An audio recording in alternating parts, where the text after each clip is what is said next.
So you're probably starting to sound like ChatGPT and you don't even know it, okay? And no, it's not the dashes. No, it's not saying you're not this, you're that. But it goes much, much deeper. Check out this clip. That these aren't neutral tools.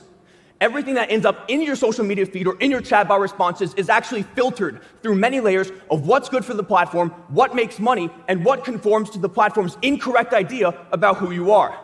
When we ignore this, we view reality through a constant survivorship bias, which affects our understanding of the world. After all, if you're talking more like ChatGPT, you're probably thinking more like ChatGPT as well, or TikTok, or Spotify, but you can fight this if you constantly ask yourself, why? Why am I seeing this? Why am I saying this? Why am I thinking this? And why is the platform rewarding this? If you don't ask yourself these questions, their version of reality is going to become your version of reality. So stay real. So this TED Talk explains why controversy leads to virality and is confused as reality. The thing about ChatGPT not really speaking English per se, but this amalgamation of its training data, which can skew in different directions. And if the people in power have control over how AI behaves, they can influence your mind, okay? So as much as you think that you're using AI is shaping your brain, okay? And it's this crazy, crazy feedback loop. What I want you to be able to do is to stop sounding like ChatGPT and actually have your own voice, okay? You're gonna be able to avoid being ignored, being basic, okay? Stop being programmed by the elites. Reclaim that sense of reality, as we know is important, and get that unfair advantage, so you can actually inspire people, start to express yourself authentically, and speak and just communicate with that taste and that depth and speak in a beautiful manner. Just be able to express and share thoughts with people. Okay, so I'm just gonna start off with this book about poetry and voice. It's called The Art of Voice. And it has a fantastic little section over here I'm gonna read for you guys. The truth is, a writer's voice is made from other writers' voices. Pieced together, picked and chosen, stumbled into, uninformed influence seems like an involuntary series of contagions that eventually turns into a sort of vessel or transportation system. As we acquire a taste and perhaps a sense of vocation, our reading becomes more directed and targeted. But we are bent and reshaped and destined to be changed by the genius of others. Compared it to the theory behind cannibalism, if you like. One eats the heart of the admired one and becomes them. Okay, that part's a little weird. Remarkable news is the pastiche of voices results in the incarnation of a new poet, a new hybrid distillation of voice, capable of telling the story of experience in new, valuable ways. Even great writers are cobbled together out of other writers. Hemingway famously stole and then denounced the work of Sherwood Anderson. And we can see after translating Jean Follion, suddenly began writing short poems of rural landscape and gossip of history. So the point is, each strong new writer is a deep student of what he or she has read and an amalgam of pre-existing sentences and style that have never been combined like that before. So the idea that writerly originality appears from nowhere or exists as something in isolation is a thing to be guarded and protected from influence. It's lunacy. It doesn't make sense. Anyone who doesn't school themselves by deep, wide, and idiosyncratic reading is choosing aesthetic poverty. Okay. You guys want to be trapped in aesthetic poverty? Come on, guys. So I was reading this book and I was starting to get some ideas that, the more that you read, like everything that you read shapes you. So if you're reading ChatGPT over and over again, you're going to start to speak like it, right? And you can see examples of that. And everything that's pushed by this sort of algorithm, you're going to be very basic, and you're not going to have a clear view of reality. Now, most people don't have a clear view of reality because, again, they're like sort of just pumped by the system and they're not thinking for themselves, and you don't have that discernment skill based in you. I mean, look at what happened in 2020, guys. What happened in 2020? How can we avoid this? How can we first get in touch with the truth? Well, the first step is to get in touch with your identity. And who are you as a servant of God? And what is your purpose in life? And really just understanding that. And then you're going to view the world in a very, very, very, very, very different way. What's a practical way we can do this? Well, let's take a look at the Quran. Okay? Let's look at the Word of God. And what does he say?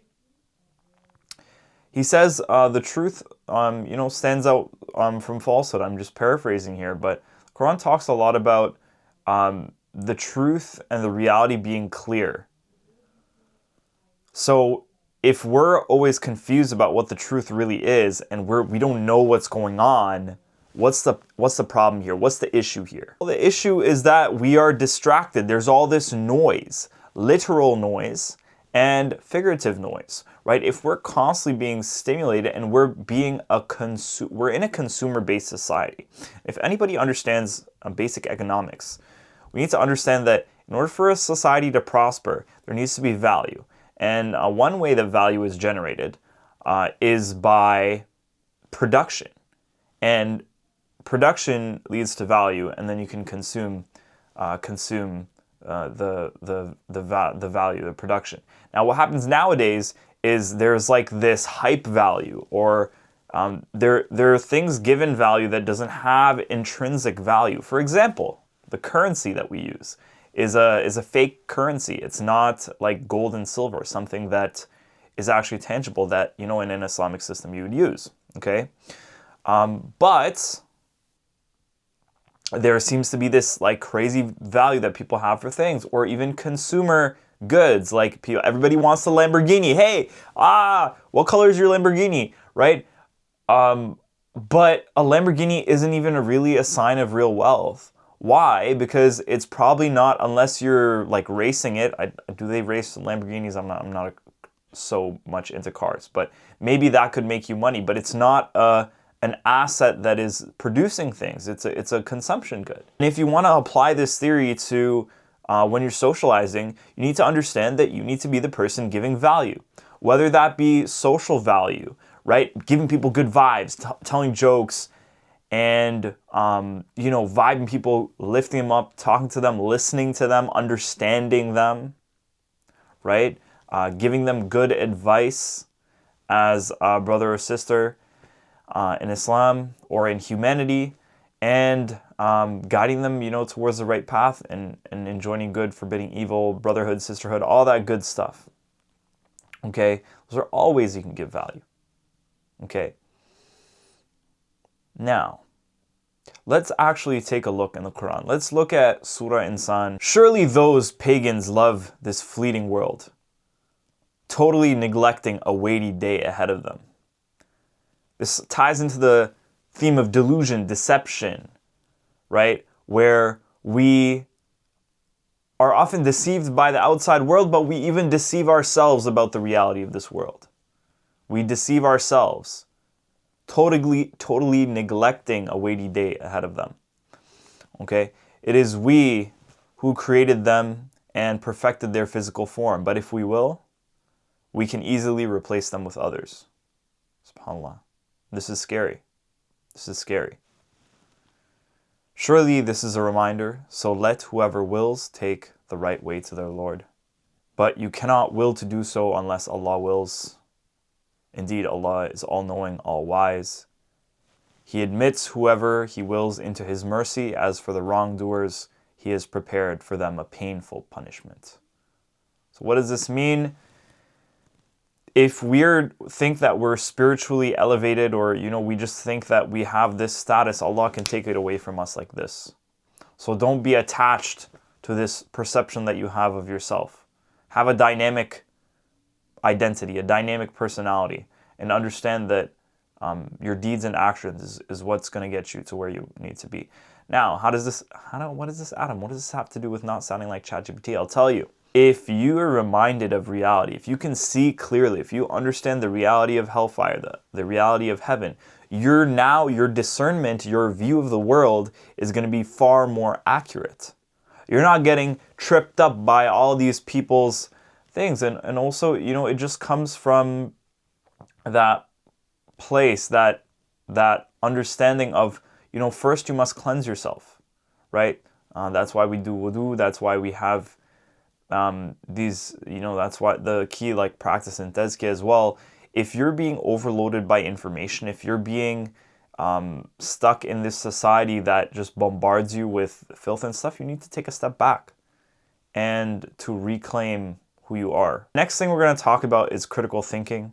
Okay, we need to be able to, you need to be able to look at different perspectives and analyze and make up for yourself. Don't just submit yourself to just any random authority, right? We should be able to submit ourselves to the highest authority, Allah, right? So that means just because somebody has authority, like some government official or some, person who is top of their field, perceivedly, we know this society is full of deception and trickery, you're going to think twice about it. You're going to have a critical thinking lens. You're going to take from listen to all and make up your own opinion, because at the end of the day, you are responsible for your deeds and actions. And what this is going to start to get you to do is it's not only critical thinking in the mind to analyze what is the truth and becoming a truth seeker and being hungry for the truth and not just settling for what you get, but it's also going to start you consciously curating. Okay, for example, this is my consciously curated set of books that I have, right? It's books that I wanted to be influenced by, that I thought would help me grow as a person. Even though some of these books, I'm sure I don't agree 100% with what they say, right? Definitely don't agree with this one, 100%, this one, 100%. But there's a lot to learn, and I take the benefit from, right? One of the scholars said, you take the beneficial old and the relevant new. And this is how you go about learning. When you start to do that, when you start to curate, think of if you were to make a playlist. I'm just going to give this musical example because I feel like it's an easy one to understand. Based on your taste, instead of having a Spotify program you to make your playlist, you would curate your own one. I'm trying to think of a better, maybe a menu. Food's a good example. More halal example, right? Are you just going to let, somebody serve you some, they're going to do some roti, some injera, some grilled pork, and they're just going to put different stuff on your plate? Or, are you going to consciously choose, okay, I want to have these healthy fruits. I want to have, some grass-fed beef that's halal, right, in a humane way from a farm, not from this factory farming stuff, right? Are you going to curate what you're putting in your body? Are you going to curate? And this is, subhanAllah, we live in a society with so much of abundance. We have so much of food. We have so much of things. We have so much of information in this internet age. So it's really about, our test is abundance right now. And we need to be intentional. We need to curate so that we can have the best ideas and spread them in the world. And this really comes to, I'm just going to tie this back to dawah as well. When you're spreading the message of Islam, you need to not be a bot, is what I talk about a lot. Don't stop being a bot. Stop living bot life. This is what I talked about with some of students when I used to work more so with high school students. We talked about just not living that bot life. Don't be a bot, right? Be a conscious human being that makes proactive choices, right? Because if you understand, again, that reality of heaven and hell, you're going to go about and make the better decisions because you remember that and you understand that as reality, versus being a bot trying to conform and calibrate to what everyone else is doing around you. You're just trying to be the lowest common denominator. You're just trying to follow that path of least resistance and hide and be this like the beta male gorilla, right? That is trying to hide and stay in the group and not get hurt, right? Because they don't have those abilities, and we're not like those gorillas, right? We have tawakkul in Allah, and this allows us to do so much more and make a difference and understand that we're weighed by our deeds, right? So you're not the beta male gorilla, okay? I'm here to tell you that. That empowerment is not going to come from necessarily, it could, from your social status or all these things, but it will come from Allah. And paradoxically, Allah will give you those worldly things when you submit to Him. With that being said, that is how to stop sounding like ChatGPT. First, you got to understand all the things that are influencing you, all this stuff, and then block it off. You need to reconnect with the Quran, right? With reality. You need to engage some critical thinking, learn from different people, from people that you disagree with, people that you think are like stupid, and you need to humble yourself and be able to listen to the quote unquote crazy people or the people that may have a differing opinion and really listening and entertaining thoughts, because when we are closed-minded, that can lead us towards, going away from the truth, and being grounded is always important as well. Not just getting lost in what everybody and listening to everybody, what they're saying, and being a people pleaser and just conforming to what new ideas you always heard, but staying grounded in the truth as well, having that foundation.